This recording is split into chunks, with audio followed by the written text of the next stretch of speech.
ছাত্রদের নতুন রাজনৈতিক দল গঠনে কোনো আপত্তি নেই বিএনপির। প্রয়োজনে সহযোগিতা করার আশ্বাস দিয়েছেন দলটির মহাসচিব মির্জা ফখরুল ইসলাম আলমগীর।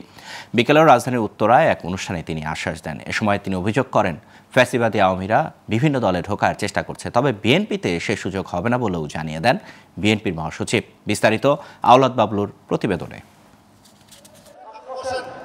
বেগম খালেদা জিয়ার রোগ মুক্তি উপলক্ষে উত্তরার ১৩ নং সেক্টর মাঠে শনিবার মহানগর উত্তর বিএনপির আয়োজনে দরিদ্রদের মাঝে বিভিন্ন উপহার সামগ্রী পৌঁছে দিতে এ আয়োজন, যেখানে প্রধান অতিথি হিসেবে যোগ দেন দলটির মহাসচিব মির্জা ফখরুল ইসলাম আলমগীর। উপস্থিত ছিলেন মহানগর উত্তর বিএনপির আহ্বায়ক আমিনুল হক। বিভিন্ন সময় নির্যাতনের শিকার হয়েছেন।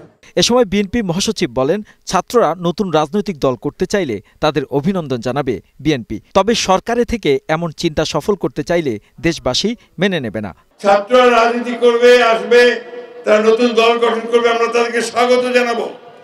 তারা তাদের নতুন চিন্তা ভাবনা দিয়ে মানুষের মনের মধ্যে যাওয়ার চেষ্টা করবে, কিন্তু সরকারের থেকে যদি দল গঠন করেন এই দেশের মানুষ সেটাকে মেনে নেবে না।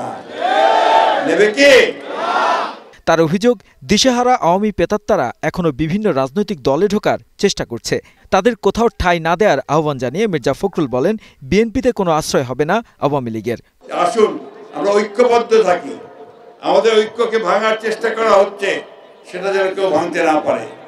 আর কোন আওয়ামী লীগের ওই পেতাত্তারা তারা নাকি এখন বিভিন্ন দলে ঢুকে পড়তে চায়, সেটা করতে দেবেন না।